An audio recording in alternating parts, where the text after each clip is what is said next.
పెందుర్తి శంఖారావం సభలో లోకేష్ మాట్లాడుతున్నారు. లైవ్ చూద్దాం.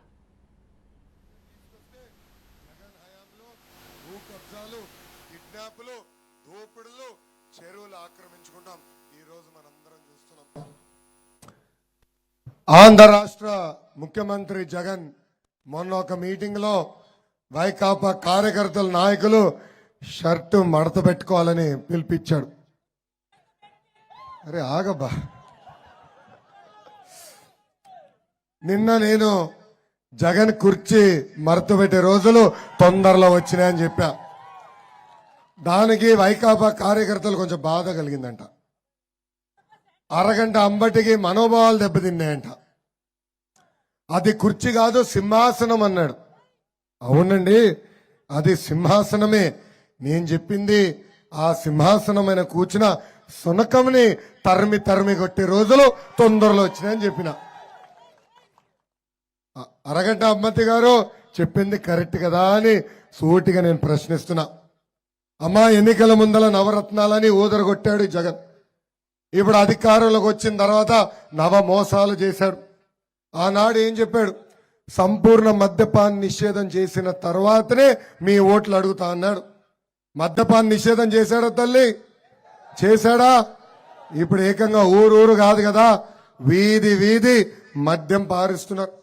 ప్రభుత్వమే దుకాణాలు పెడుతుంది, భూమి దుకాణాలు. అక్కడ ప్రభుత్వ ఉద్యోగస్తులు నియమిస్తారు. వాళ్ళకి టార్గెట్లు ఇచ్చి ఇన్ని లక్షల రూపాయలు ప్రతిరోజు మీరు అమ్మకాలు చేయాలంటారు. అది తట్టుకోలేక అక్కడ పనిచేసే సిబ్బంది ఆత్మహత్య కూడా చేసుకునే పరిస్థితికి ఈ రోజు వచ్చారు. ఎన్నికల ముందల ఇంట్లో ఎంతమంది బిడ్డలుంటే అంతమంది బిడ్డలకి అమ్మఒడి ఇస్తా అన్నాడు. అది ఇవ్వలేదు.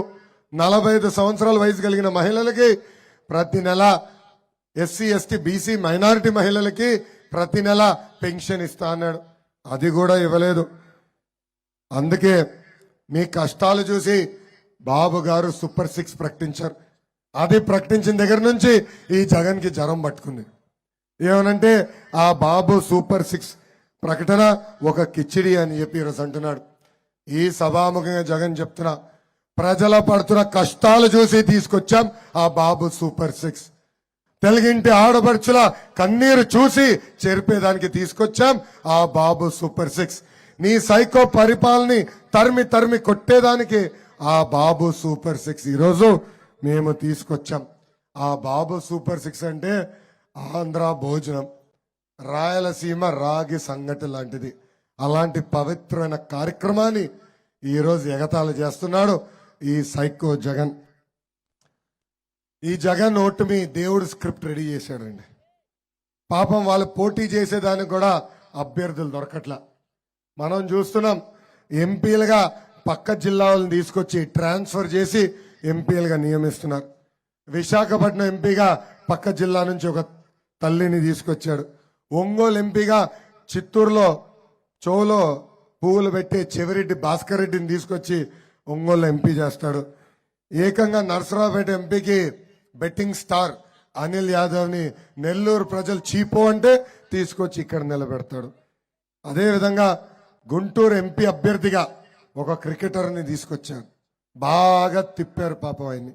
దాని తర్వాత నాకెంత డబ్బులు ఇస్తామని అడిగాడు జగన్. ఆ దెబ్బకి ఆయన పారిపోయాడు.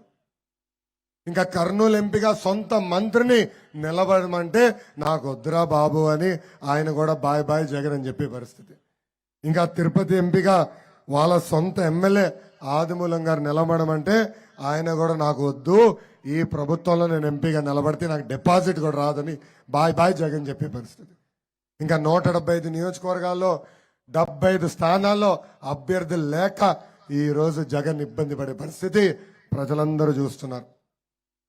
ఎన్నికల ముందల జగన్ బీసీ సోదరులు బ్యాక్వర్డ్ క్లాస్ కాదు బ్యాక్ బోన్ క్లాస్ అన్నాడు.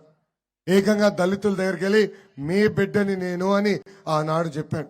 అధికారులకు వచ్చిన తర్వాత బీసీ సోదరుల వెన్నముక్క విరగొట్టాడు.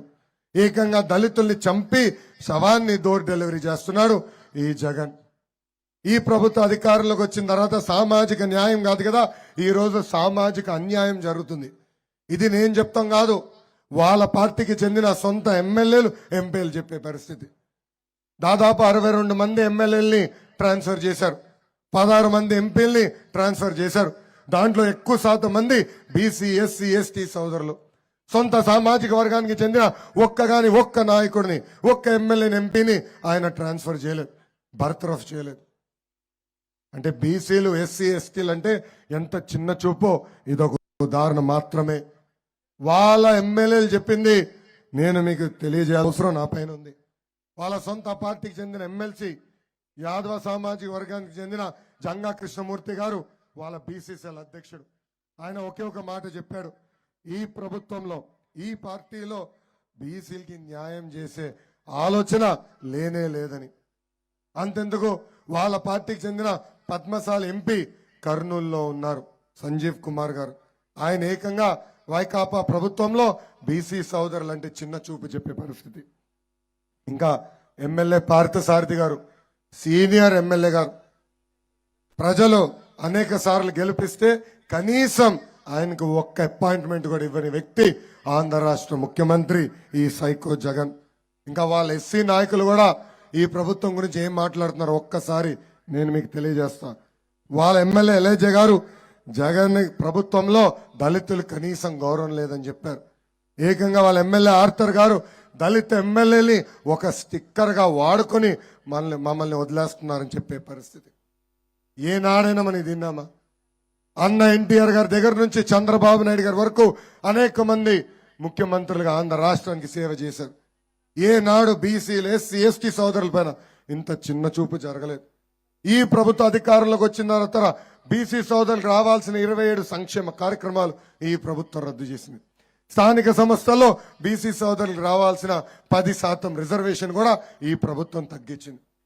దానివల్ల 16,500 మంది మన బీసీ సోదరులు ఈ రోజు రాజకీయంగా పదవులు కోల్పోయారు. అంతేకాదు 27,000 మంది బీసీల పైన దొంగ కేసులు పెట్టి జైలుకు పంపించింది ప్రభుత్వం.